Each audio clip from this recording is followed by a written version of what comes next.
A veteran charity is hosting a new track series to reduce veteran suicide. The format is track cross, like a time trial or time attack, but with just one car running at a time. Drivers compete individually and as teams. The event is at Summit Point Raceway on October 22nd. Registration is on motorsportreg.com. Search for Top Dog Track Cross.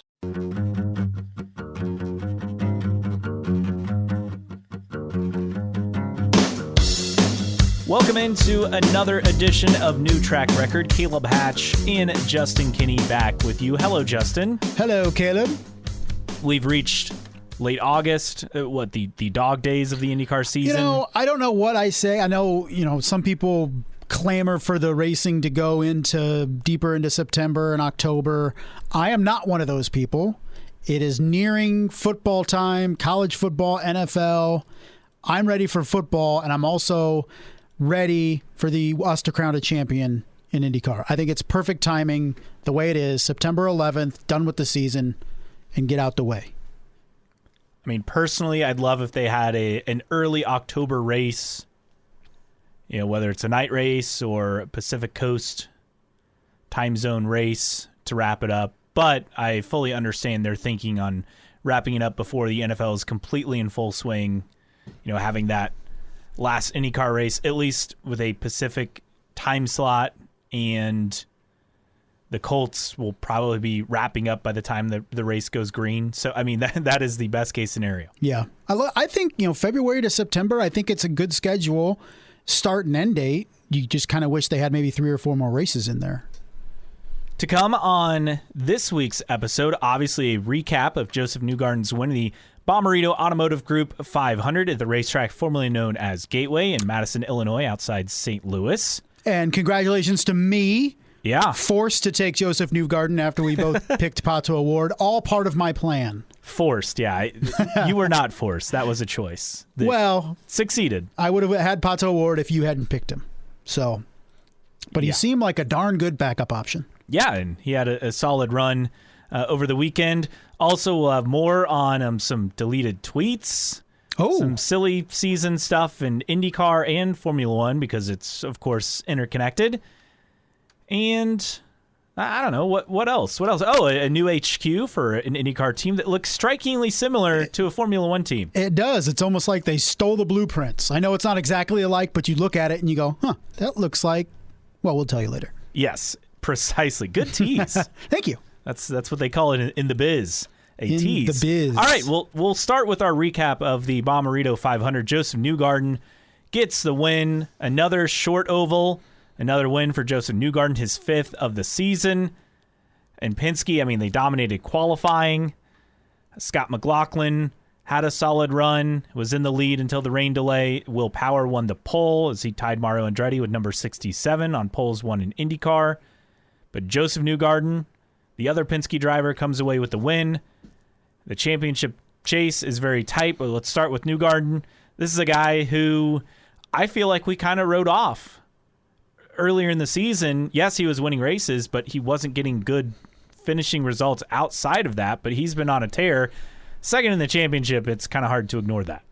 It is, and since his 13th at the Indianapolis 500, he's finished outside the top 10 just once. And that was the second Iowa race. That he would have won if not for what? A failure in the suspension or something? After winning the day before. So just cementing his place in the thick of the championship race. He's going to own the tiebreaker at this point. We said last week, at the last episode, that this was going to be a 3-horse race after last week. And look, I love Marcus Ericsson, Indianapolis 500 winner, but I feel like he has next to no chance to win this championship with the 3 guys in front of him. It's almost like when you're only 5 games out of a playoff spot in baseball, but you have to pass 6 teams. Like, it's not the amount of games you're down. It's who you have to jump to win. And I just don't see Marcus Ericsson over the final 2 races outperforming Will Power and Newgarden and Scott Dixon. So to me, this is a 3-horse race for the title. Interesting.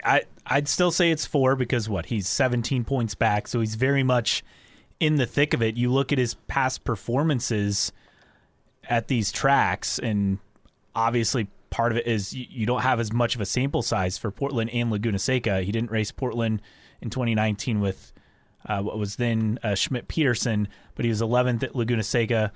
Then, obviously, 2020, they didn't race at either of the tracks.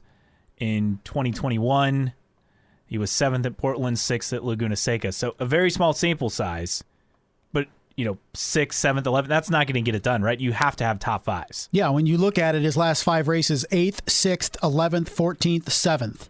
He's not trending in the right direction. The only reason why he's still in the conversation is double points Indianapolis 500. And let's be fair, I'm trading a title chance to win the Indianapolis 500. Don't get me wrong. I just feel like Marcus Ericsson is not racing at the caliber that he needs to race to have a shot to jump the likes of Power, Newgarden, and Dixon. I'm going to say he still has a chance looking at his road course performances because he's struggling on street courses. 12th at Barber, 4th Indy GP1. Detroit, I guess a street course. That's one of those either ors. Yeah. Road America, he was 2nd. Mid Ohio, he was 6th. And then 11th in Indy GP2. I mean, he's put together some decent results on those tracks. I still think he's in it. I really do. Yeah. I'm counting him out. Prove me wrong, Marcus. I think we both agree that Pelot's out of it. He's just too far back. He needed a race win and needs multiple race wins to even have a chance. I mean, the guy that's finished second 3 different times this year just hasn't been able to break through. When you look at how he was able to close races last year when it counted to win a title, hasn't been able to do that this year. And you have to factor in the situation behind the scenes at Chip Ganassi Racing. I don't care what he says about how it hasn't impacted his racing or hasn't impacted the team whatsoever in terms of performance. I'm here to tell you that it has. All that to say, Josef Newgarden, every time we want to count him out, he steps up and, in this case, gets another win, his 5th of the season. It's crazy that he's won 5 races, but is still 2nd in the championship behind a guy who only has 1 race win. But Will Power, again, only 3 races outside the top 10. His first top 10 finish of the season that was not a top 5 at Gateway. Yeah. How about that? So my first strikeaway, of course, Josef Newgarden getting the win and inching closer to that championship lead. What do you have? Well, my quick question, and I haven't seen this anywhere, and maybe it'll be easy to find. His 5 wins, the most in a season since who in IndyCar? That is a great question. Why don't you tackle that while I tackle my first point, which is David Malukas. And a lot of the discussion on the broadcast was when the rain was going to come and how you race to the rain, which I thought was the wrong message because I think we could all look at the radar and say if it did rain, which it eventually did, it wasn't going to be a rain out unless just something crazy happens where a cell just sat on top of the track. It wasn't a huge glob of rain that was coming. It was just developing here in fits and starts. And I felt the message from USA, NBC was wrong in that you're not racing to the rain. You're going to set yourself up for after the rain. And I think David Malukas did that, made the right move. His team made the right move. He was competitive even before that, but be able to jump in to second place, made a great move on Scott McLaughlin to get into second. If he had maybe definitely 2 more laps, he was going to get Josef Newgarden. And at this point, when we look at the performance of David Malukas this season, and maybe a guy that was kind of like an afterthought when we talked about rookie standings and impact, he's now just 11 points behind Christian Lundgaard in the rookie race. And just a couple races ago, we felt that Christian Lundgaard was pretty safe in that rookie race. Yeah, now Malukas with a second place and top 13s in 3 of his last 4 races, had that 20th at Nashville, is looking pretty solid at this point. And I don't think he's in line to get a promotion or anything in terms of where he could be racing next year. I think he's still with Coyne. But man, long term, he's definitely proving that he's a racer that can be a consistent contender in the IndyCar series as he continues to develop. To answer your trivia question, Simon Pagenaud, 2016, won 5 races, including 3 in a row for Team Penske with his first championship. Won at Long Beach, Barber, and the Indy GP. That was the 3 in a row. Also won at Mid-Ohio and then Sonoma to wrap up the season. Excellent. I didn't think it would be too far. I just couldn't. It was further back than I would have guessed. I would have guessed Dixon in 2020, but he won 4 races, and then Newgarden won 4 a couple other times as well.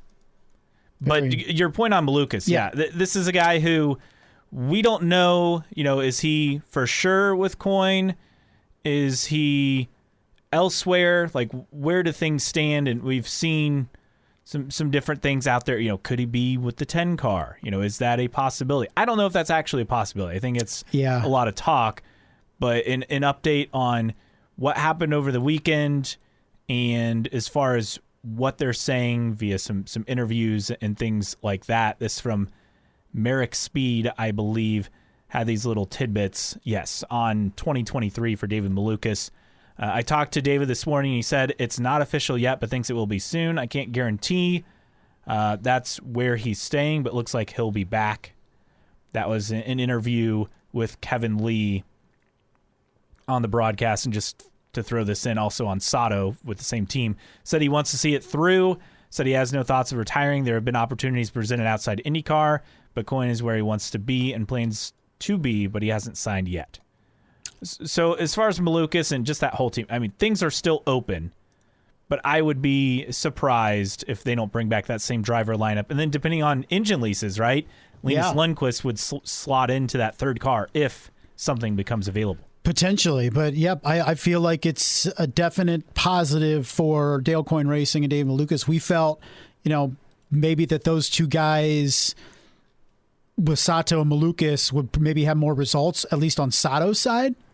But David Malukas is really, coming of age, I guess, throughout the course of the season. We're seeing the growth over the course of the season that maybe we're not seeing out of other rookies like Kyle Kirkwood at this point. But going back to the question with the most wins in a season, you mentioned 2016 with Simon Pagenaud. The last driver to have more than 5 wins in a season, Will Power, in 2011, and he didn't even win the championship. Yeah, Dario Franchitti did. Yes. So interesting. He won in Alabama, Brazil, second Texas race, Edmonton, Sonoma, and Baltimore were his 4 wins that year. But of course, in that final race before, of course, the tragic Vegas race, Kentucky finished 19th. Dario finished second. And Dario lost out to Ed Carpenter. I was there that day in 2011. So you said Power had 6 wins? He had 6 wins that year. In 2011, that was 2010, the Edmonton race, where Elio got into it with the IndyCar security guy. Memories. But anyway, David Malukas. He saved this race. It was entertaining. He did save the race. I mean, let's say Dale Coyne saved the race with the call to come in, right? And get the tires. At first you thought, why pit? At the time that they did, worked out for Penske, but it worked even better for David Malukas. It oddly did not work for Sato, who led quite a few laps as well. Very true. I mean, you look at who dominated the race and at least the early going with Will Power, but we'll talk about the race. That was really a tale of 2 races, right? Before the rain and after the rain. Exciting finish, but a lot left to be desired, at least through the first, 200-ish laps or so. But yes. Your second point, Caleb, what do you got? Point number 2, looking at this race, Team Penske as a whole, but I want to focus on Scott McLaughlin. He is leaps and bounds, I think, ahead of where anyone thought he would be this year, to the point that I think he is on the short list for championship contenders next year. Definitely. I mean, look, he's 6th in points. He's won a couple of races. He's had a good season. But I think we quickly forget, and I forget what writer pointed this out, but we forget how dominant he was before he came to IndyCar and Supercars. I mean, this is a guy who dominated. He has the Team Penske record for most poles won, which means he's ahead of Helio Castroneves, ahead of Will Power, which it blows my mind that Scott McLaughlin has more poles than Will Power, at least as far as for the Penske organization. Yeah. I think we just kind of wrote him off. Well, he's adapting to a new car, and outside of that second place at Texas last year in one of those doubleheader races in 2021, it was kind of a season to forget. But what he's done since the start of this year, there's a bit of a lull. He still hasn't quite figured out Indy, but that is a track that takes a lot of drivers some time to figure it out. I don't think there's any rush there. But this is a guy who I think we just criminally, underrated going into the season, and he's turned out to be quite the star, not just on track, but I think off track as well. I feel like we looked at Scott McLaughlin, and the supercars dominance was great, but it was still, not open wheel racing. But good racers are good racers. Yes, right? But I think after his first season where we felt, okay, he's finding himself, what are we going to see in year 2? He answered that really quick with a win at St. Pete right off the bat, and then he's finishing strong. You had that win at Mid-Ohio, but his last 4 races, 3rd, 4th, 2nd, and 3rd, heading into the final 2 races of the season. I'm totally on board with you in terms of a championship contender next year. That's why Penske brought him over to be a race winner and championship contender. And look at that. It's turning out. We were very wide-eyed when we said, IndyCar, Penske doesn't bring in too many rookies to the sport that have never driven in IndyCar before, but it's worked out here in year 2. You see what Penske saw, and, who's to say he can't get at least one more win before the end of the season? Yeah, now it will be challenging, coming up on these last couple of races because he did race at Laguna, but has he raced at Portland? I don't think so. Portland happened last year, right? Or no? No. Did it last year? It's so easy to forget. No, it did. Okay, yeah. Yes, Long Beach was moved. That's the only. Long Beach was moved. Yeah. All right, that's what I'm getting confused. Okay, so he's been to these tracks. He'll have a chance. He's a good qualifier. Yeah, he's not willpower qualifier, but no one else is. Right. I think with how open Portland is, where, yes, it's a road course, but where you qualify is maybe not as important. Kind of like Nashville, not to the extreme level of Nashville, but there's the opportunity for a lot of mistakes, and you can make up a lot of ground. At Portland, Laguna Seca, the opposite. You have to qualify well. Yeah. And, you look at Scott McLaughlin, and, while he has got his 2 wins on a road course and a street course, he's been adept on ovals. I mean, the 500, 29th, but Texas, runner-up, was 2nd. Got a top 10. Was he 3rd at Iowa? Iowa 2? I think Saturday was a DNF. So for finished Iowa, 22nd, he and then was on the podium, I think, the second race. Yes, second race. So I think what we're seeing is consistency right out of Scott McLaughlin. We're not looking at his performance over the course of the year and saying he's doing really well on road and street courses, but struggling on the ovals. I think we're seeing a diversified driver that has really settled in. And, you already look at him as a seasoned veteran of this series, and he's not even two years in. Yeah, isn't that the crazy part? I mean, this is his second full-time season. It feels like he's raced an IndyCar 5, 6, 7 years. Right? I mean, he started the same year as Romain Grosjean, and we're still talking about Grosjean figuring things out. And Scott McLaughlin's winning races and is 8 points higher, 8 positions higher than Grosjean in the standings. Yeah, whereas Scott McLaughlin has ascended in his second full-time season. It feels like Grosjean has descended, at worst leveled off, but his equipment is way better. I mean, arguably. And we thought he'd pick up a win. We also thought Scott McLaughlin would pick up a win, but I think it's more surprising that Grosjean has struggled compared to Scott McLaughlin's success. Yeah, I mean, just one podium for Grosjean this year at Long Beach, and you can definitely say that Scott McLaughlin has made more friends in his time in IndyCar than Romain Grosjean. No doubt. All right, what is your next takeaway? Let's talk about the event in general. And, I turn it on, we're hearing all this pre-race or, before the event leading up to it that sales are booming for tickets, and I tune in, and it was not good. No. On television. And there are a few things at play. Obviously, anytime rain is a factor, people may stay home. I mean, you started early, which can impact, right? They moved the start time up 20, 25 minutes. There were still people filing in, I understand. But you cannot tell me that the crowds at Gateway are going in the wrong direction over the last couple of years. Now, the suites were apparently packed, and I did read they changed the ticketing where children like under 12, I think, were free for like general admission seating areas that they had, and now they had to have a paid ticket. And now, like, I thought I saw somebody say, like, in turn one, you used to be able to buy a Gen A or GA ticket for like 20, and it was now like $80. Whoa. Something like that. Did not know that. But here, there's so many different angles on this, right? And I'm going to take at least the most basic angle is you look at Gateway, and it is now a cup track.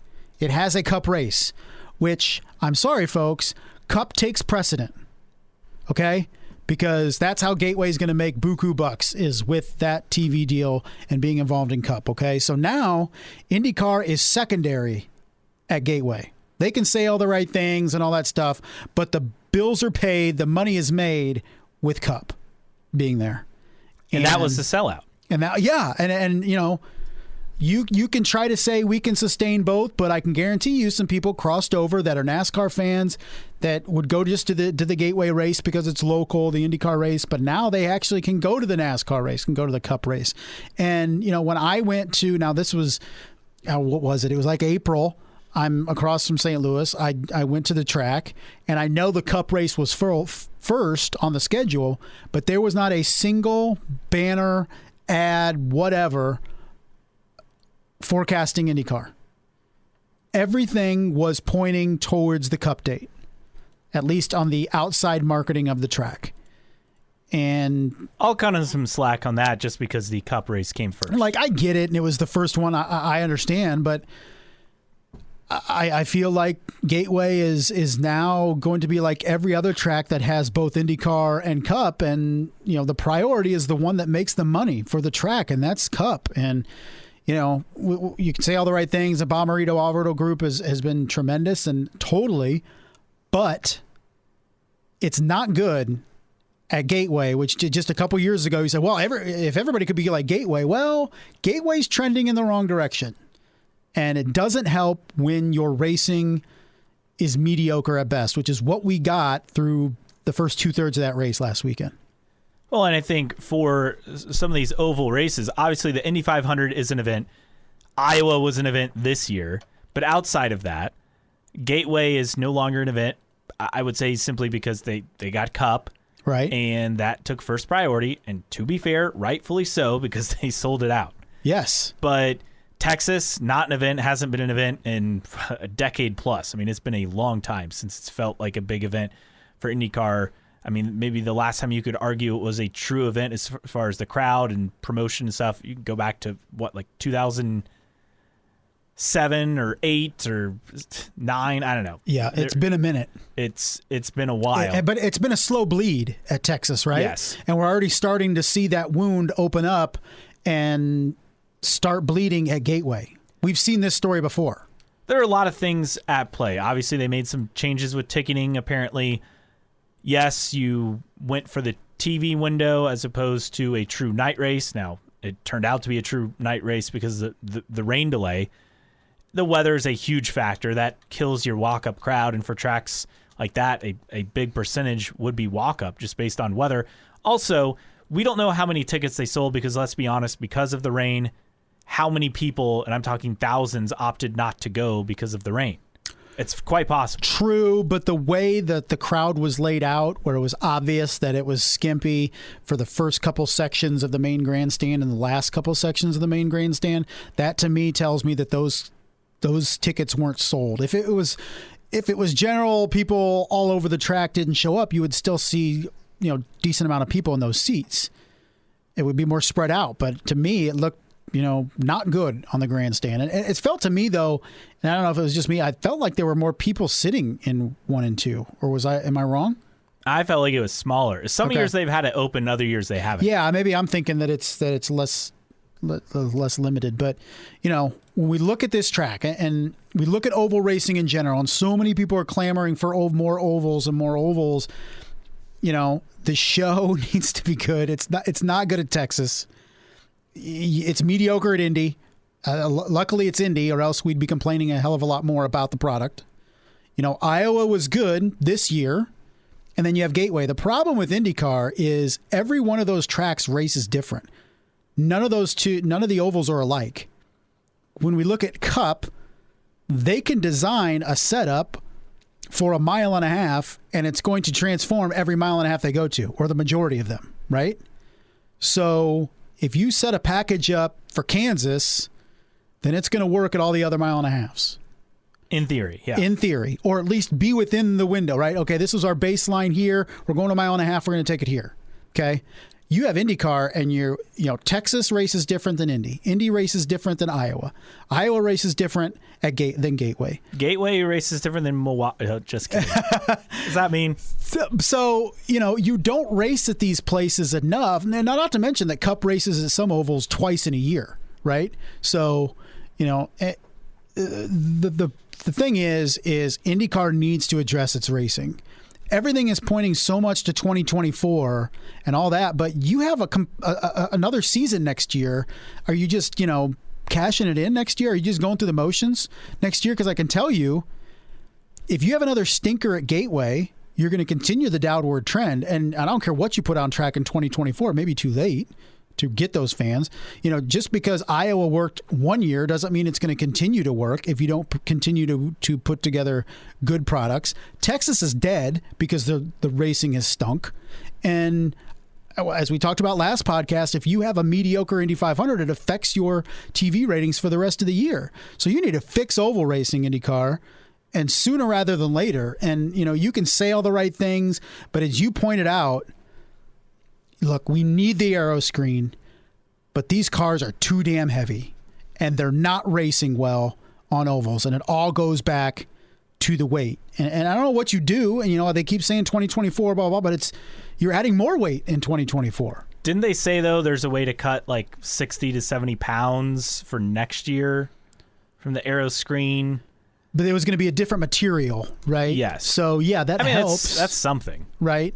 But then you're adding the KERS system and the hybrid system in 24, which then bulks it back up.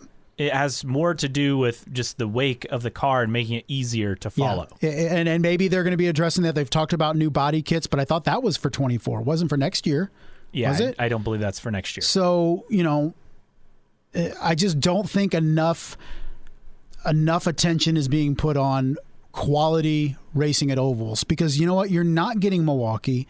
You're not getting Homestead if you cannot improve your oval product. And you're going to lose Gateway if you don't fix it soon. And, you better keep, Hy-Vee better keep spending millions of dollars on country acts, or you're going to lose Iowa, right? So, well, that goes back to, though, Gateway used to feel like an event, but they haven't adjusted to keep drawing people. Because you know what the event is now? It's Cup. Yeah. I mean, that's the event, right? And you could argue, Caleb, that the end game for Gateway to do all that for IndyCar for a couple years was to eventually land a Cup date. Yeah, I mean, isn't that the goal with how it's set up currently? The goal isn't to host an IndyCar race. The goal is to get a Cup date and get tens of millions of dollars before you even sell a single ticket. So now that Gateway has used IndyCar in a way to get Cup, it's going to be second fiddle, and it's going to be treated like second fiddle, and it doesn't help when the racing is mediocre. And all those things together lead to shrinking crowds, which what we're seeing at Gateway, which just a couple years ago we were talking about, why can't everybody be Gateway? Market everything like Gateway. Now you're looking at that track going, man, they better figure out something. Series, track, whatever, because this is not good. Well, think about it. You're starting the race, probably 2 hours later than you would have in the past. That also has to factor in. Yeah, it's, it's difficult. But I feel like the first couple years, you could have scheduled that race anytime, anywhere over the weekend, and people were going to show out. And it was new. It was exciting. It was a region that didn't have a Cup date. This is the biggest auto racing event in the region all year long, and now it's not. And I think people are recognizing that, and instead of going to the IndyCar race, they bought a ticket for the Cup race. And if they go to both, what's the more entertaining? I mean, for me, it's IndyCar, but for other people, it may not be. Yeah, personally, I've been to Gateway. The racing, it is tough to pass, and this was pre-aero screen, but the racing is okay. It was a great event at that time. I went back in 2018, and the proximity to downtown St. Louis, it's great for people who live obviously the St. Louis area, but also traveling from Indy as well. It's not that hard of a drive. But having it as a true Saturday night race, I think that will help. Also, I think they have to do more than just what they're doing for marketing promotion. What happened at Iowa, I think, is the future of a truly immersive fan event and not just a motorsport event. I would very much agree. But you know what Iowa doesn't have? A cup date. So it is going to put all that effort in to IndyCar. That's the thing. Texas, IndyCar was an afterthought after a while, right? The only place that it's a priority in terms of ovals is Indy and Iowa. It used to be Gateway, but it's not anymore. And there's no other ovals on the schedule. And I don't see any being added for next year, maybe the year after, but you're in danger once again of adding an oval just to see another one fall off. That always seems to be, whack-a-mole, right? You add one, you lose one. You add one, you lose one, and you still sit around 4 or 5 for the year. All right, time for my third point. I don't want to be... follow up mine? Yeah, you stole like 2 or 3 of things I was thinking. I don't want to be the guy, but I think we have to talk about it. Outside of Devlin DeFrancesco, who had a very solid weekend. He was fast in practice. He qualified 9th, finished 12th. His best IndyCar finish, is it not? I believe so. Yes. His best finish on the season comes at Gateway. He was fast from the beginning of the weekend. But, man, Andretti Autosport was just a complete non-factor this weekend. I mean, should we be surprised at this point? And I know there's, already, I'm sure there's been discussion, but as we look towards next year with, Kirkwood coming on board and, it's still the jury's out, but it hasn't been an overly impressive rookie year. He has underperformed. Now, is it him? Is it the team? Is it both? The fact is he's been a magnet for incidents, but he's coming on board. You lose Rossi. It's right now it's Colton Herta, Kirkwood, DeFrancesco, Grosjean. How much confidence do you have in that group next year, collectively 1 through 4? I feel good about 1, but in a 4-car team, there's a lot of questions, and you're losing your second best driver and replacing him with somebody that could develop, but very well may not. I mean, on one hand, I'm sure you're getting a major contract savings as far as money from Rossi to Kirkwood, just because Rossi's proven and going to command a lot more money. Yeah. So you're saving on that. But Herta started 11th, finished 11th. Was never really a factor. Rossi was running toward the front, but had that issue with the bad pit stop. They couldn't get the fuel in, and then he finished all the way back in 25th, 34 laps down. And Grosjean, who was solid at this event last year, remember, he started 18th, finished 13th. Yes, he had, a 9-place grid penalty? Yeah. And a track that's hard to pass, that doesn't help you, especially when we only had one driver who was truly out, which is Rinus VeeKay, right? With the mechanical when he hit the wall and then had some issues. But you just, you expected more from them. Yeah. I'm not saying they're going to win because Penske dominates all the short ovals, and you'd have to throw in Pato O'Ward as being a great oval driver. But it's just, I'm surprised how much of a non-factor they were over the weekend. It just seems like, once again, it's a track that they seem to be lost at. And, when you look at, Colton Herta, starting 11th, down there, never really a factor, right? You got Alexander Rossi running out of gas. I mean, come on. That's just total Andretti, right? Like, how do you run out of gas? And that's not on Rossi. That's on the team. And the fact that he runs out of gas, they can't get him restarted, falls multiple laps down, ends up finishing 25th. It's Andretti being Andretti, right? I just feel like we can't shake that moniker because every 3 or 4 races, it seems to rear its head. And once again, we saw it at Gateway. Yeah, disappointing weekend. I guess I expected more. I'll be very curious how they perform these last 2 races of the season because they've had success qualifying and race wins at these previous couple of tracks. Andretti Autosport right now is not in a position to compete for championships. And I know people will say, well, Colton Herta company. I am of the opinion that until you win something, I'm not putting you in the category to be able to win it. And it's been a while since Andretti Autosport has won a championship. 10 years, right? To be fair, it's been a while since anyone besides Penske and Ganassi. And that's what I'm saying, right? But if we're going to talk about big three, it's big two. It's big two. And it has been that for quite some time. Yeah, I mean, people say, "Oh, is it the big four now?" and all that stuff. And we've had that conversation too. It's the big two when we're talking about championships. If we're talking about what race wins, yes, but I don't put Andretti Autosport in a category as a championship level team until one of their drivers wins a championship. That's fair. And what else is wild is the quote unquote big four teams have won all the races this year. Yeah, all about that, unpredictability and parity in IndyCar. 4 teams are winning races. And, and this is an outlier because usually Ed Carpenter Racing was good for a win every so often. And, you looked at Ray Hall, Letterman, Lanigan could pick up a dub somewhere. Right now it's just 4 teams winning all the races, right? Yeah. Meyer Shank sneaking in there. I mean, not this year. No. That's what's crazy. And I do believe it's the tired, it's the most competitive series in the world and blah, blah, blah. It's not really. You have 2 teams that compete for the championship. And at least for this year, you have 4 teams that win all the races. And, isn't this a thing that people would point to NASCAR and say, well, other than Hendrick and Gibbs and, a couple other teams, and that was it, right? Well, it's kind of what we have in IndyCar, folks.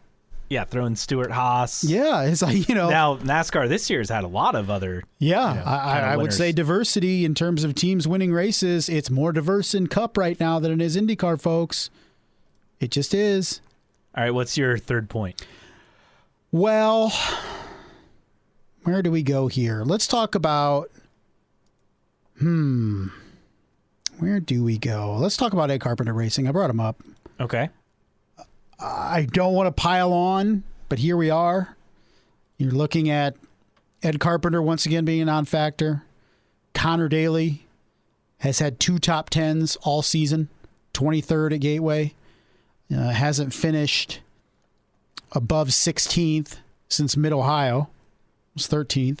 And remember, Connor was like, 12th, 13th in the championship at one point? Yeah. And he's had a tough run of races. So when we look at this right now, where are we at with Ed Carpenter Racing? Well, let's start with Ed Carpenter. You look at his schedule, even going back to 2020, where he finished 5th at Texas, and last year he's 5th in Indy 500. I mean, he's been nowhere outside of Indy since that first race, the race at Texas to start 2020, and he's really struggled. I mean, Gateway, 20th and 21st in 2020, 22nd last year. Well, jumping in. This year he was, 22nd again. Jumping in, you mentioned the aero screen, and when you don't have much time in the seat and how drastically different these cars run and race, it's going to impact you. And, without proper seat time, you're even seeing the guys with seat time struggle. I think Ed Carpenter is just, he has no shot at competition. Rinus VeeKay sitting there in 11th, right around where he was last year, right? I think he finished just outside the top 10 last year. But, when we came into the season, we felt like Rinus VeeKay had a shot to take that next step after winning the road course, the Grand Prix last year at IMS, and you thought maybe he'd get a win. Not even a podium yet this year. So where are we at with Ed Carpenter Racing is, what does it need to do to get back to at least competing for a win or 2 a year? Because right now it's just not there. Which is surprising because, again, the cars are always going to be quick at Indy. I don't think that's going anywhere and hasn't gone anywhere for a decade. Right. Since the team formed in 2012. But what is surprising is that Ed Carpenter struggled running the oval schedule. Does it help with that car being full-time potentially next year between Ed and perhaps Simona Di Silvestro?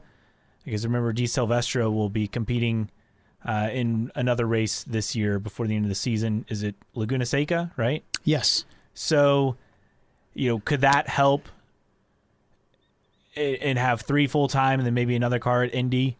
Maybe. I don't know. It is puzzling, though, isn't it? Because Carpenter was competitive, and then it just seems like outside of Indy, yes, there's that 5th at Texas to open 2020, but remember, that weekend started off as a disaster for the team because VK crashed in practice, in qualifying, and in the race. The trifecta. Yeah, unfortunate trifecta.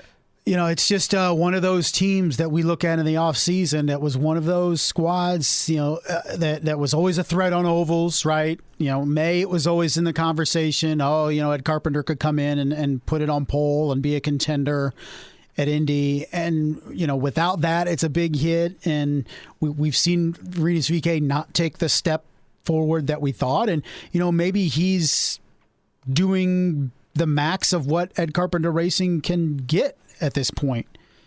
I don't know. I think once again we're looking at Connor Daly. They would have expected more out of him. It's just right now, I don't know what's next for this team. I don't know if little tweaks are going to help it. Maybe it just needs a complete overhaul. I don't know. Rinus VeeKay, I think we thought would be a fringe championship contender going into the season. Definitely win a race, maybe multiple. And here he sits 11th in points.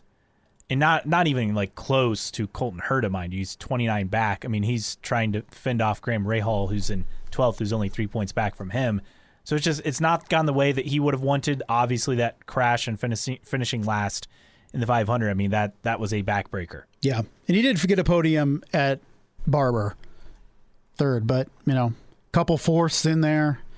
It was 6th at the Brickyard GP, whatever the hell they're calling it. But overall, a disappointing season. And I know that Rinus VeeKay has said all the right things in terms of staying with Ed Carpenter Racing, and, he's committed there. But, Rinus, if you get an offer from somebody else within the Big Four, especially the Championship 2, that's what I'm going to do. It's the Big Four, the Championship 2. That's what we're going with. I like it. Then you got to take it, because I don't feel like right now Ed Carpenter Racing definitely not competing for titles, and I feel a long ways off from that Big Four. All right, well, that wraps up our 3 takeaways each from the Bommarito Automotive Group 500 at the racetrack formerly known as Gateway. Some other notes on this weekend. We'll get into the TV rating and rate the race a bit later, but some other notes and takeaways from this weekend that we had. So first off, trivia question for you. I already mentioned Will Power, tied Mario Andretti with IndyCar poles at 67. So that was a given. Uh-huh. That's not a surprise. So first trivia question for you. Who won the Oval Points Championship? For this year? Yes. Well, let's see. I'm going to say Josef Newgarden. No. Because he has 2 wins on ovals. No, the Oval Points champion. I will say Marcus Ericsson. No. What? Are you sure? Yes. One more guess here. I will say Pato O'Ward. Correct. Because he has one win, right? He won at Iowa? Yes. Pato O'Ward was the Oval champ, 226 points. This from Russ Thompson, Calhoun98 on Twitter. Newgarden, 3 wins in 5 races. He only scored the 3rd most with 198 points. The only driver with a top 10 in every race. Marcus Ericsson, 2nd with 224. So Pato O'Ward beat him by just 2 points to be the Oval champ. Riveting. If only the Oval Championship was the championship, because it'd be a lot closer, right? Absolutely. Yeah. And it's already close. Yes. And that dovetails into this from Trackside Online. 4 drivers within 17 points of the top of the IndyCar Championship table with a pair of races remaining is not unprecedented. Hey, there's that word. In 2003, Elio, Dixon, Tony Kanaan, and Gilles de Ferran were separated by the same number. Dixon finished 2nd in the last 2 races to secure the title. Very nice. So a couple of trivia questions then for this event as a whole. For Gateway, look, we expected a lot more crashes, right? Well, An oval, guys shocking. going for it. What was the first first caution was, 130 laps in, something like that? Yes. So from IndyCar 1909, first time since 2000. Now, granted, it's not like IndyCar raced there every year since then. IndyCar, kart, Champ Car, what have you, IRL. But first time since 2000 that Gateway has gone more than 100 laps without a caution to start the race. Race 1 in 2020 was a yellow start. Track record for most laps before a caution, 208, set in that 2000 race, won by, this would have been kart. Kart 2000? Yeah. It's not as hard as you think. Think about who was really good in 2000 in kart. 2000. In the year 2000. Scott Dixon. No. Dario Franchitti. Nope. Good guess. Different team, but the Indy 500 winner, not in IndyCar currently. Juan Pablo Montoya? Yes. I figured that would help you narrow it down. That helped. So those are some Man, it's going back. God, that's 22 years ago. Yeah, Man. isn't that crazy? So those are a couple other tidbits of note. All right, time for a look at the TV ratings. So good news, TV rating was up and up significantly from over the weekend. The TV rating, a 0.34, 553,000 on USA Network. NBCSN Saturday night race at Gateway in 2021, 434,000. So pretty good. Up by over 200,000 viewers. USA has a lot bigger reach than NBCSN, and I think that's played out. However, the other race on USA was Detroit, and didn't that get like 354,000 viewers? I mean, it was not good. Yeah. So that's a positive. Yeah, it was. And then NBC Sports PR, they're obviously happy because they put out a release. So the weather-impacted race, total audience delivery of 586,000. So that means they had how many streaming? I'm bad at math. It was 553, right? 553 and then 586. Yeah, so Peacock, and it's not just Peacock, but yeah, I mean, that's a 33,000 for 586 would be streaming, whether it's Peacock, NBCSports.com. I think they have another app option. But that's pretty solid for the total audience. That's up 31% versus last year on NBCSN. Most watched Gateway race on record for NBC Sports. And then here's this number. They've been touting it off and on all season. The 2022 IndyCar season, most watched through 14 races since 2008 with a total audience delivery of 1.381 million viewers. It had, wow, and this graphic is so small, 1.802 million viewers on ABC, ESPN, and ESPN2. And that would be the 2008 season. And again, I looked this up because I'm a nerd. What was the TV breakdown for that 2008 season? Now, remember, that was the first year since reunification. They had some interesting races. Danica won a race. They raced at Surfers as an exhibition. Long Beach came back onto the schedule. Obviously, they added Edmonton and a few others. But you look at that schedule. So, first year that every race was in high def. Yeah. 2008. The Indy 500 had been on high def before. 7 races on ESPN2 and ABC, and 2 on ESPN. And 16 Indy Pro Series races aired on ESPN2 HD. Just for good measure. So Indy Lights was on. Yeah, ESPN2 HD. How about that? Yeah. I like you have to add the HD. It was a different time. It was. But so look, that's ESPN2. Is that consistent with USA Network? Probably. And they got pretty 7 similar on ESPN2 and 7 on ABC and 2 on ESPN. I mean, that's not as good as far as network races go for the current schedule, but still a better number. And obviously, TV landscape has completely changed since then. So it's apples to oranges, but I just thought it was an interesting comparison. We'll take. I know they're going by average. I still want to see that percentage point out. That just everything revolves around how percentage growth from last year for me. But this was a step in the right direction, hopefully, for that average, right? Yes. I mean, it's up significantly compared to last year. And really the test will be these last 2 races. Portland should have a shot for a decent rating simply because There's no NFL preseason. There's no college football competing against it. Yes, it's Labor Day weekend, but it's Sunday afternoon. And then obviously you're going up against the NFL, but at least it's essentially the late window, right? Because the race green flag is like around 3:30 Eastern on at Sunday, September 11th for Laguna Seca to wrap it up. So there's a chance, but we'll see. I would expect a big drop-off, though, for Laguna Seca. Portland, though, will have a chance to pull over 1 million. Unfortunately, Laguna Seca, very much an afterthought for viewers on television and attendees. And with that being your championship race, it's unfortunate, but that's where we're at. That is where we're at. All right. We'd love for you to interact with us. You can find us online, our website, newtrackrecordpodcast.com. While you're there, sign up for our email list so you never miss an episode or any special announcements. Plus, check out the store. We have T-shirts for sale and stickers for sale. You can follow us on social media. Our handle on Twitter is IndyCar Podcast. Also, that on Instagram and on Facebook. Search for us and like New Track Record. You can also be a patron on Patreon, patreon.com/newtrackrecord. 4 different supporter tiers for you. Thanks to Xavier, Rob, and others who are patrons.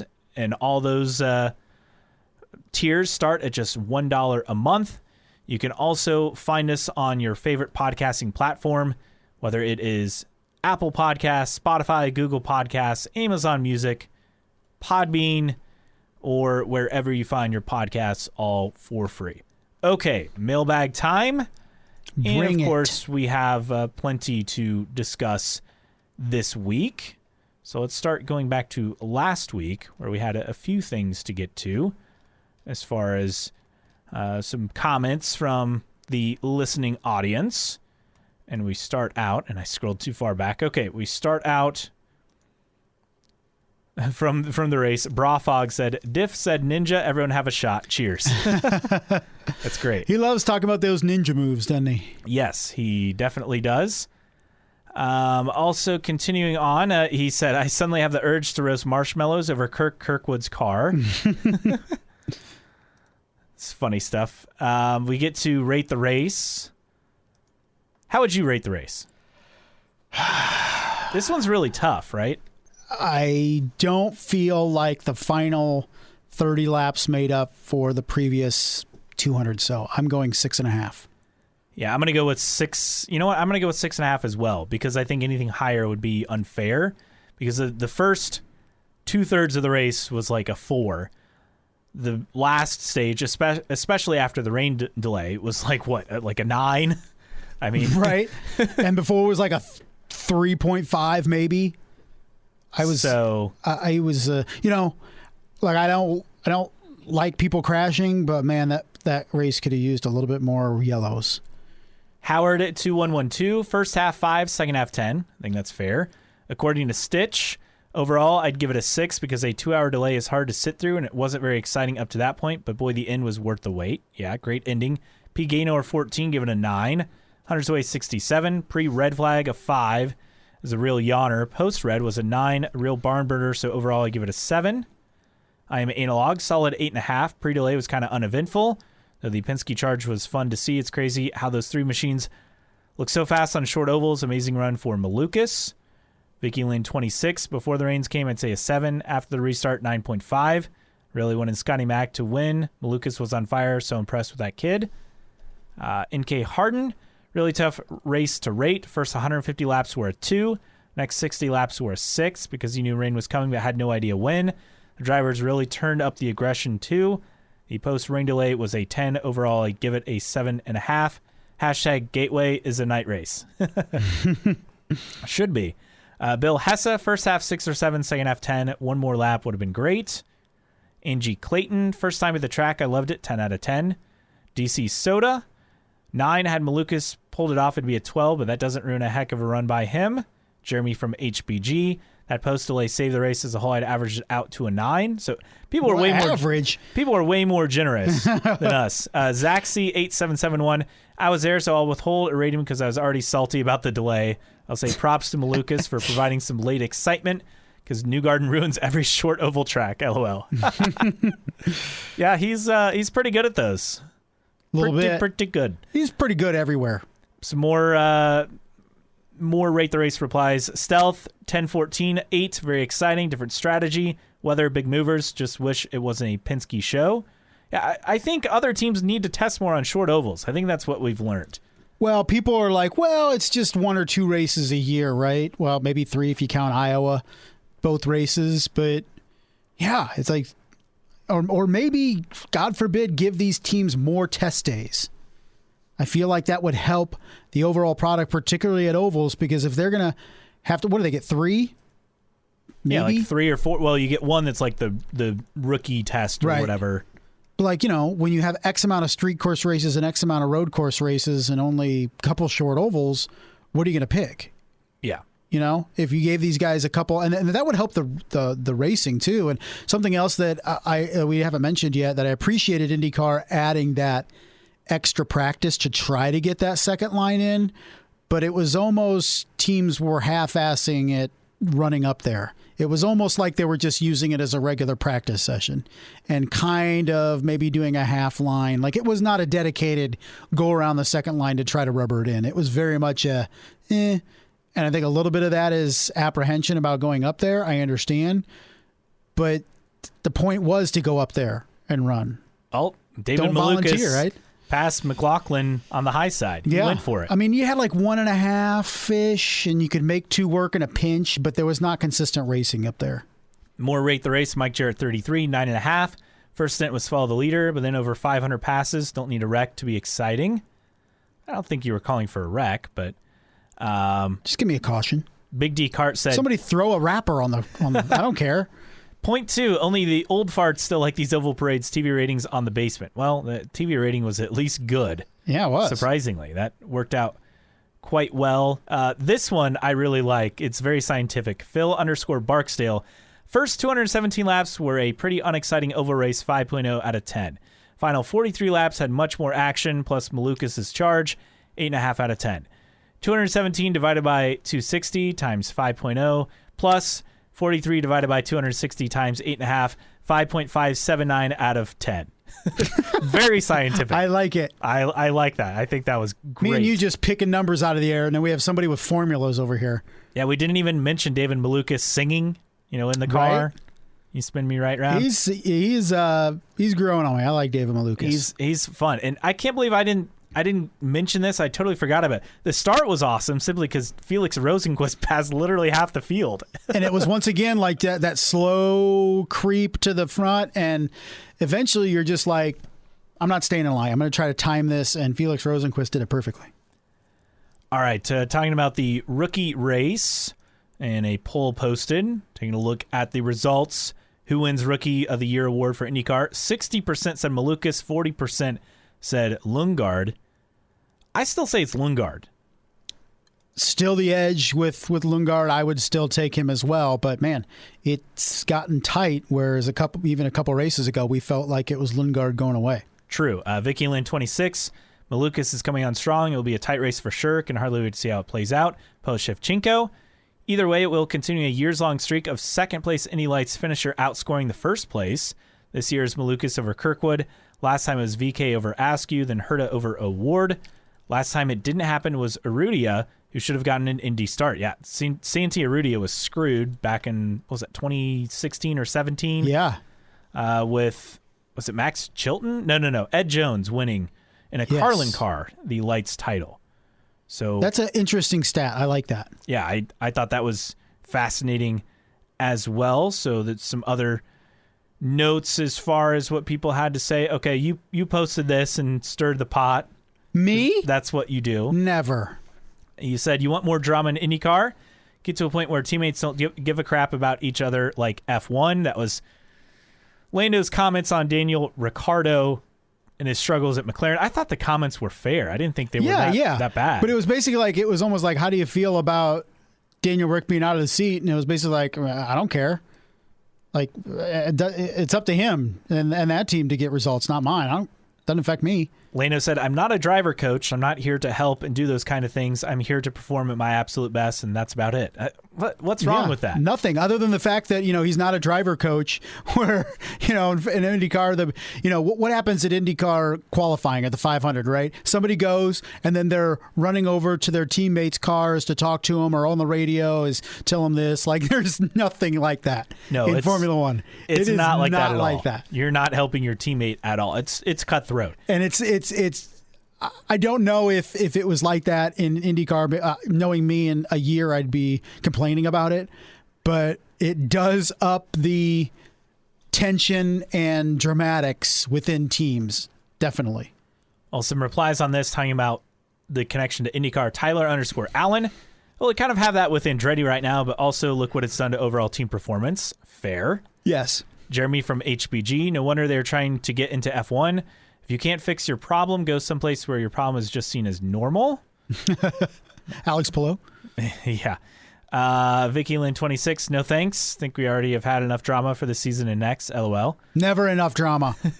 Heil Mike says no. DC Soda. It appears I do not want more drama in IndyCar. Fair. Poet Shevchenko with comments like that. Ricciardo might just let Simon Pagenaud sneak into his McLaren to share the track with Norris in one of the GPs this year. I doubt it. Hunter's Way 67 says karma is a B, Lando, not actual the letter B. Well, so people have some strong comments. Yeah, and I know there's a lot of since this news with Daniel Ricciardo out of the McLaren seat came out earlier this week. There's been a lot in the Twitter sphere about does Ricciardo come to IndyCar, and all indications are he's going to be Formula One next year with somebody. We'll have more on that. Yeah, we're getting to it, but not once has Daniel Ricciardo ever said anything about an IndyCar ride.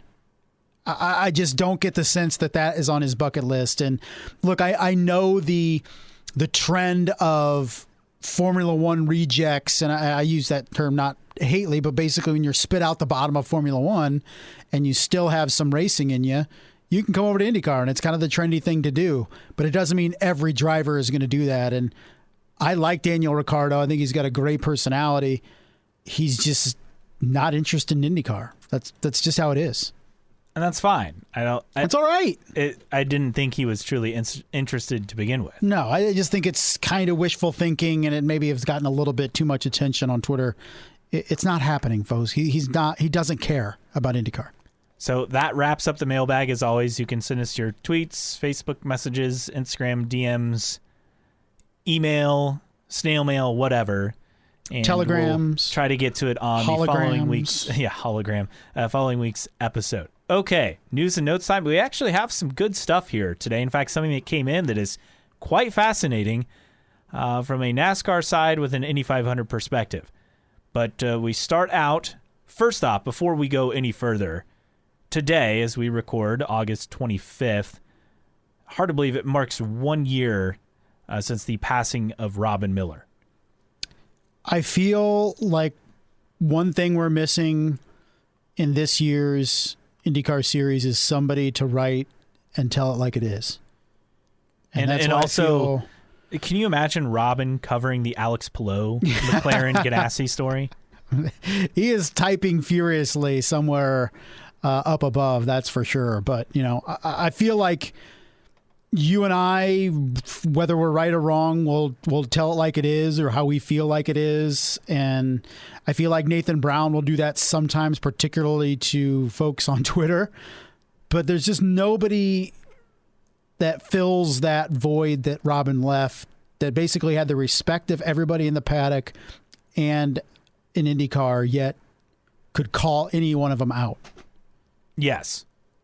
That is the thing that's missing, and it's it's hard to believe that it's been an entire year, right?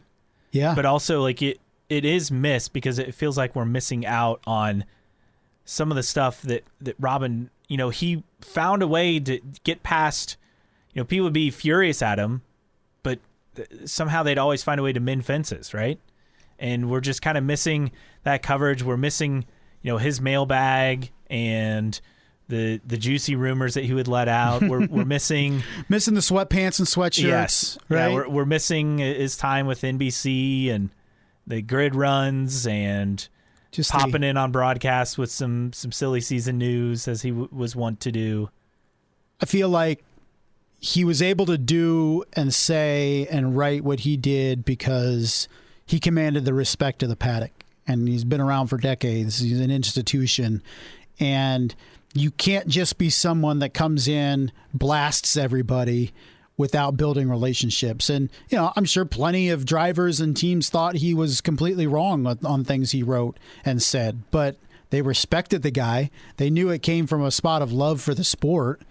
And, he'd been around longer than most of them. So definitely a loss in the IndyCar community, one that will never really be replaced. But yeah, I can bet that he's been enjoying this season and having some select thoughts on certain situations that we've all kind of looked at and broken down, but we just don't have that Robin twist on it all. No, and it's definitely dearly, dearly missed in the IndyCar paddock and with fans and just all the coverage of the sport. It's just not quite the same. It never will be. Not at all. All right, now we move to news and notes. And I think the first big thing to get to, Andretti Autosport announcing Andretti HQ for Andretti Global. Interesting. $200 million, 575,000 square foot home. It'll be for all their teams. So Andretti Global, which is the parent company of Andretti Autosport, this will be in the Fishers area, 90 acres near the Nickel Plate Trail, Ritchie Woods Nature Preserve in Indianapolis Metropolitan Airport. So that's near kind of around 96th and 106th and 69 in the Indianapolis metropolitan area. And Nathan Brown, he pointed this out in his article on IndyStar.com. The Ray Hall team, Arrow McLaren SP, they have started or commissioned brand new racing headquarters, roughly 100,000 square feet each. So this is more than 5 times that. Woo. Ray Hall's estimated cost $20 million. Andretti costs 10 times that at $200 million. There's a lot of details, tax credits, grants, all of that stuff is part of the deal. But this is a full deal. So it's not just the IndyCar team and Indy Lights and IMSA. It'll have Andretti Global's headquarters, their R&D branch, Andretti Technologies, Indoor Amphitheater, Museum, and Innovation Center as well. Don't forget, don't they have Extreme E as well? I think so. So they have all the things, yes, as people say. And I believe they also do Super Copa, I think it's called, which is the race series in Mexico. Yeah. Though they have that partnership with is it Adrian Dominguez Fernandez? or Fernandez? Yeah, Adrian Fernandez. So a lot of stuff. A lot of things. Very fascinating. Plenty of room for Formula One in there. Yeah, right. Plenty of room for Formula One with that space. And speaking of Formula One, very similar design as far as the renderings to the McLaren facility, at least with the pond and kind of the oval-shaped part jutting out for Andretti HQ. So if they do like the circular design inside with their cars every year, then it is a direct stolen idea from McLaren. But, this is great news. But as you mentioned, it's just the latest IndyCar team moving to the burbs, right? I mean, do you feel as if, because, several years ago, you looked at the town of Speedway and you had Dallara down there. You had Sarah Fisher Harbin Racing down there. You have Juncos down there right now, right?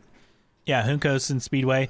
The Ed Carpenter, Sarah Fisher, that is actually, I think, what is the name of the convention every year, the motorsports convention? They have that space now, actually. Okay. I look, they need the space, obviously, but I wouldn't mind like a smaller shop in Speedway or something, because I really felt like, when Speedway is still a bustling little community, but man, if you could line up, the majority of the teams to have a presence down on Main Street, I thought it'd be really cool. And for a while, it seemed like it was trending in that direction, but now we're seeing, moves to Zionsville and builds elsewhere, and it's just kind of taken away from me a little bit of the ambiance around Speedway, if that makes sense. Yeah, no, I fully get that. Juncos is there. Foyt was leasing space in one of the buildings, where they have the Foyt wine vault. I think one of their shops is there, if I'm not mistaken. But yeah, there's room to grow, and you would think it'd be cheaper, right? As far as, but with this, you get a blank slate to create your own space with the land, which I would think the land would actually cost quite a bit. But again, blank slate. Sure. No, I get why. And with the infrastructure they're putting into it, 100,000 square foot, what Ray Holliderman Lanigan's doing, you need the space that Speedway doesn't necessarily have. But I'd love to see some sort of, presence on Main Street and Speedway for most teams, even if it's just a small walk-in shop or something like that. I don't know. I mean, if you have a side business like the Foyt Winery where you walk in and see the car sitting there. So I'd like to see investments in Speedway as well. They don't have to be extravagant, but just a presence. Let's start a new segment called This Week in McLaren. With a nice little jingle and Zach Brown introducing himself. But what do we got? This week in McLaren, obviously Daniel Ricciardo out at McLaren F1 for 2023. We have, this is the confirmed stuff. We'll get to rumors here shortly. Zach Brown revealed that McLaren and Daniel Ricciardo discussed moving over to the IndyCar team before his exit was finally agreed. That, according to motorsportmagazine.com. Again, not a surprise. Of course, that would be on the table. Then Nathan Brown pointing this out. The McLaren F1 Twitter account deleted its tweet from July 12th, which we all know what happened that day. That's when Alex Blow was announced with a deal with McLaren. Not sure why it was done, he mentions, and goes on to say, with that, the press release announcing the news still exists online. But it is puzzling that has happened. Are we looking too far into it? Too much into it? I mean, somebody probably deleted it because of the hubbub and all that stuff, but it's elsewhere and all that. It just seems like, I don't know. I mean, it's not like we can we know the tweet. Right. We know what it's announcing. But, maybe there was a misprint or somebody said, I don't like the way you worded it, just delete it or something. After, I don't know. And it doesn't have any impact on the lawsuit because then it was up for so long. Yeah, I don't know. I just feel like it could be something simple that we're making into a big deal. But, when it's McLaren, who the hell knows?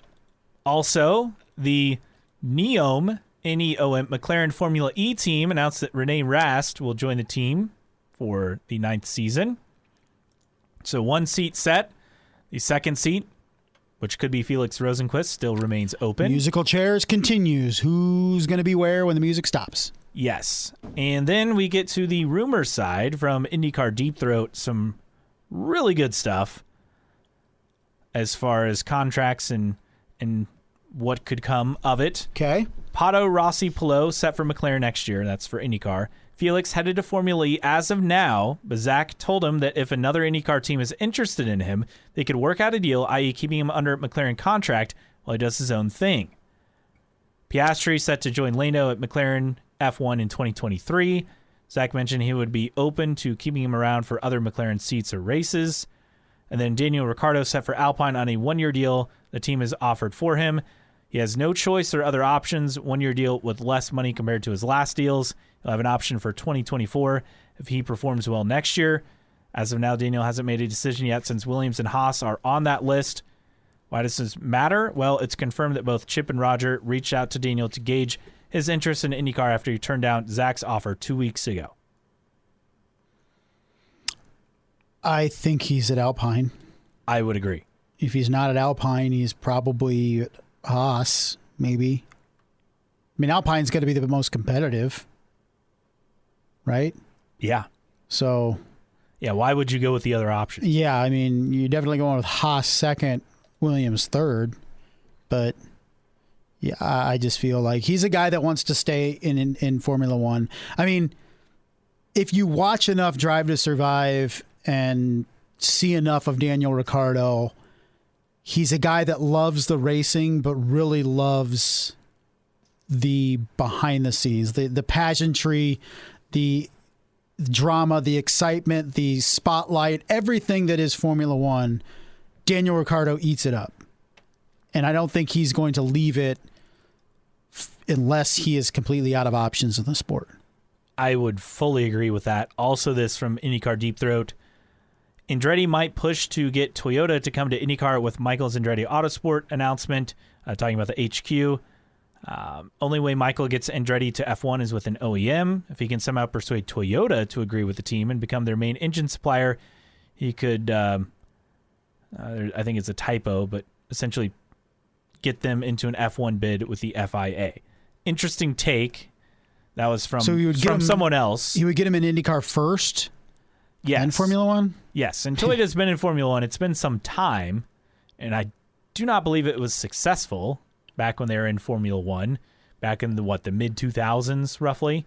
Yeah, if Toyota's hesitant to invest in IndyCar, which all indications are they are still hesitant, that's why a deal hasn't been announced, what makes people think that they would be willing to invest tenfold, at least, in Formula One? It's a great question. Especially when you have to start somewhere. I know, but that's like a long term. Like, I don't see them jumping in IndyCar for 1 or 2 years, then adding Formula One. I would think that'd be a long game. And, Toyota especially is very much, and I can guarantee you this is one of the reasons for the hang up with Toyota and IndyCar is Toyota is very hell-bent on alternative energy cars going into the future. And IndyCar has to have enough technology that Toyota warrants is the future on the road for it to invest in IndyCar. And I think the same would be for Formula One.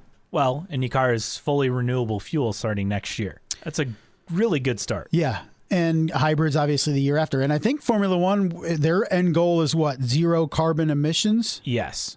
And carbon-free fuel or whatever I call that stuff. So they're and they've been hybrids since 2014. Yeah, they're way ahead of IndyCar Absolutely. and their technology. So definitely. But I could see it being a possibility. I just don't see it as being like a short 2 or 3 year thing. And we know that Michael Andretti wants to get to Formula One sooner rather than later. Let's also not forget that Toyota Japan would handle the F1 side, whereas TRD, Toyota Racing Development, would handle the IndyCar side. Right, correct. So a couple of things as far as some rumors to get to. Interesting stuff. What do we got? All right. Well, that was that. So other announcements and things of note. Congrats to Tatiana Calderon. She returns to F2. Saw that. Congratulations. Teammates with Enzo Fittipaldi. I'm not sure how to say the name of the team. Charu's system. Enzo's done quite well. The other seat has not done well, but we'll see how she performs starting this weekend at Spa. Flynn Lazier will make his Indy Lights debut with Able Motorsports at Portland. So we've heard this name in the past, and he's resurfaced again. So this is pretty exciting. Hopefully he's able to make an impact in Indy Lights. Probably not this year, getting into a late season seat, but maybe he can land a full-time seat for next year and turn some heads. Yeah, Able Motorsports, again, their driver switched, right, to everybody went HMD. To HMD. They have like half the field. Literally. Yeah, they do. No, it's true. And I think, once again, the problem when you look at HMD and Andretti at this point is they have over 2/3, maybe even 3/4 of the field. What is it, like 10 cars of the 10 of the 12, maybe? 14-car field. And I know we're looking at having Rob Howden on the show, yes, on the podcast here in the next couple weeks. It'll be on next week. Okay, maybe he can give us some insight because I think we felt really good at the beginning of the year with Indy Lights, but the Indy Lights race at Gateway had what, 12? Did they race at Gateway? Yeah, Brabham won. Did he really? Pass on Linus Lundqvist. Okay. I think, 11, 12, maybe 13? And 10 of those cars being HMD or Andretti? So I'm looking to see, because I'll be honest, I don't know the Indy Lights box scores off the top of my head.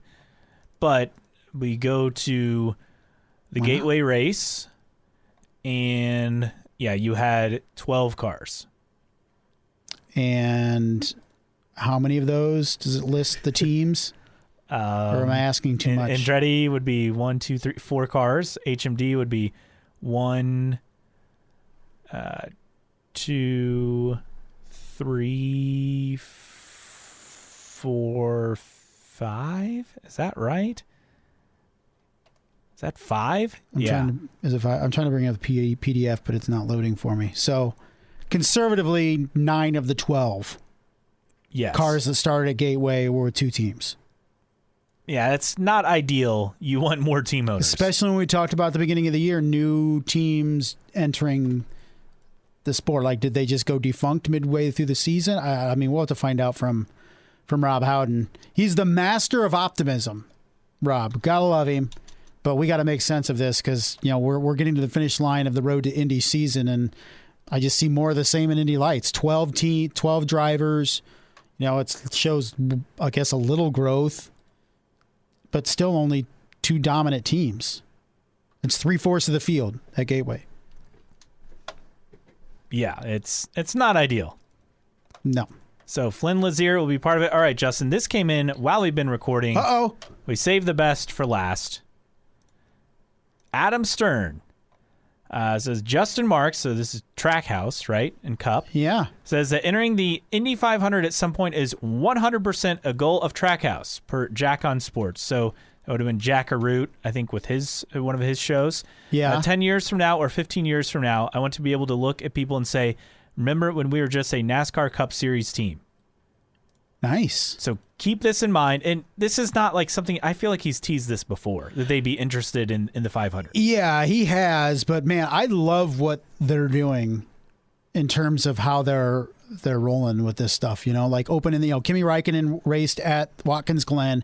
And there was another tweet from Adam Stern this week that he said upwards of 20 drivers from different disciplines, whether it be sports cars, Formula One, IndyCar, had reached out to Trackhouse Racing to try to land a one-off like Kimi Räikkönen did at Watkins Glen. So I think this is just going to continue to grow. It's something different, right? This guy, Justin Marks, saying all the right things in terms of what he wants to get involved in. Pitbull is part of the ownership group with Trackhouse, and I would love to see new blood in the series, and I'm perfectly content with it coming from Cup over to IndyCar. And I think it'd be phenomenal because how he's thinking outside the box with things, and Daniel Suarez signing him to a full season before the 2021 season caught a lot of people by surprise.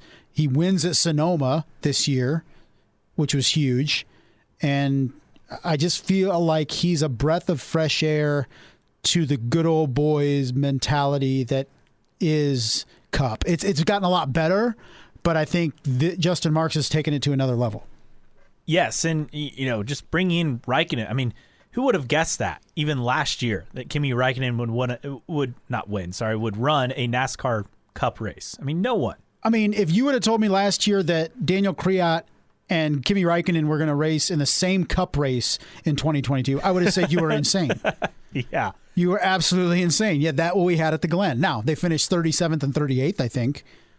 Now, Räikkönen got wrecked, basically. He was having a great race up until that point. Yeah, I actually bet some money on him finishing in the top 10. He had a shot before he got taken out. But, no, it's really cool. Would love to see Justin Marks and that team venture into IndyCar at some point. I could see it being a one-off at the 500 for several years and then maybe turn into something bigger as this team grows. Could they even partner with an existing team? Maybe a favor with Chip Ganassi?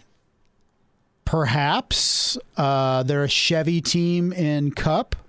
That's true. That does play into it. But then again, we've seen that they've been able to work around stuff like that in the past. Very true, but I wouldn't be surprised if Chevy would want to be a part of what that team is doing in different disciplines as well. For sure. And then also this from Adam Stern of Sports Business Journal. This just came in.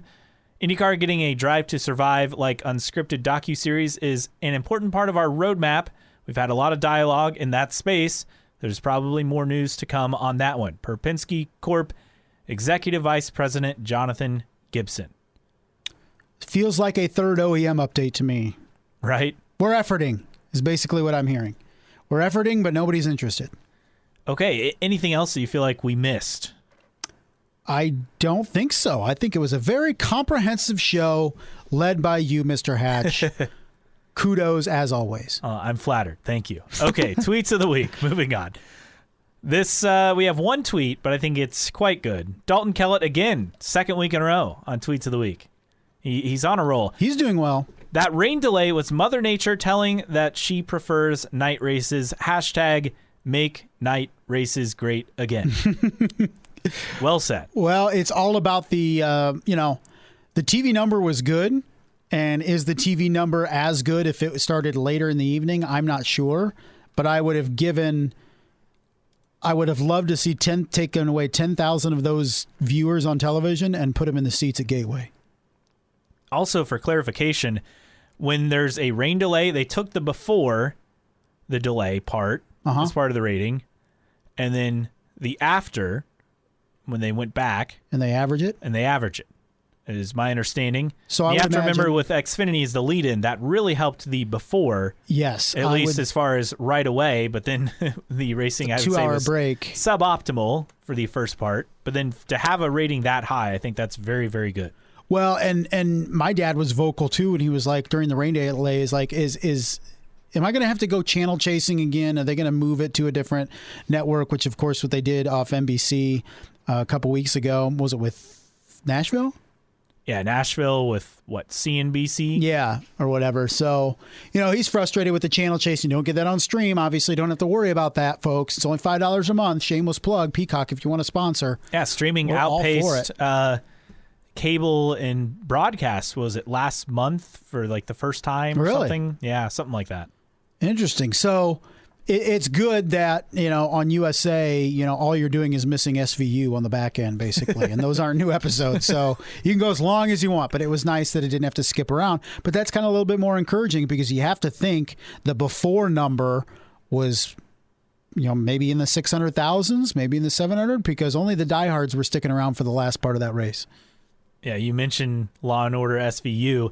I think every year in October when the baseball playoffs are on, what is it, TBS or TNT, people always get mad that their Law & Order marathons interrupted by baseball playoffs in October. Seriously, all weekend, you could just Law & Order. Yes. It's this is during the week usually, like weeknight games. But I always find it entertaining when there's a sports website that just aggregates a lot of angry tweets about it. Anyway, time for random split error driver of the week. Who do we have this week? Well, we're going to the Wayback Machine, going to 2002 Indy Racing League. Who won the 2002 championship? Sam Hornish Jr. Correct. Of course, Elio Castroneves won the Indianapolis 500. But we're going to talk about Will Langhorne. Who? With Treadway Racing, Will Langhorne, 3 races during the 2002 season. He appeared at Kentucky, Chicago, and the second Texas race that year. Just 3 races, a top finish of 13th at Chicagoland. Was born in D.C. in 1974, was a race car driver sponsored by Porsche. That's fancy. Went through karting and Skip Barber. Was the Barber Dodge Pro Series, drove in that, which was an open wheel series, and then Atlantics in 99 and 2000. I feel like he wrote this on Wikipedia. He reached his goal of top-level open wheel racing when he competed in the 2002 IRL season with 3 starts for Treadway Racing. Again, his best finish was in the Delphi Indy 300 at Chicagoland. Raced in Formula 3000 for 2003, raced in ARCA in 2004 and 2005, and was in the Porsche Michelin Super Cup Series in 2006 that apparently tours with Formula One. But at least at the time. Yeah, at the time. So did not win a racing in the Porsche Super Cup, scanning it. Didn't win a race in Formula 3000, did 5 races there. And in the ARCA series, didn't do much there as well. But again, going back, raced for Treadway Racing in 2002, drove the Chevy Indy V8 G-Force chassis, 3 races, top finish of 13th, was 18th at Kentucky, 23rd at the second Texas race that year. That was the season finale. I think it was the XPEL, or no, now it's the XPEL 375. But that was his worst finish of the season at 23rd. Finished 35th in points, just lurking there back in 35th through 3 races. Never appeared in a high level, upper level in open wheel series again. Mr. William Langhorne, this week's Random Split Era Driver of the Week. And I do want to add, he competed at Toledo Speedway in 2004 and 2005 in the ARCA Remax series. Nice. So not too far from our stomping grounds here. Absolutely. All right, so next week, we already teased it, but Rob Howden, our Road to Indy insider, he will join us. We'll recap the goings-on with the Road to Indy, and in specific, Indy Lights will be our primary focus with that. What could be next for Linus Lundqvist? Any other drivers with a possibility of advancing to IndyCar? We'll talk all about that. That is next week. For Justin Kinney, I am Caleb Hatch. Thanks for joining us on another episode of New Track Record Podcast. A veteran charity is hosting a new track series to reduce veteran suicide. The format is track cross, like a time trial or time attack, but with just one car running at a time. Drivers compete individually and as teams. The event is at Summit Point Raceway on October 22nd. Registration is on motorsportreg.com. Search for Top Dog Track Cross. Podcasts by Federated Media.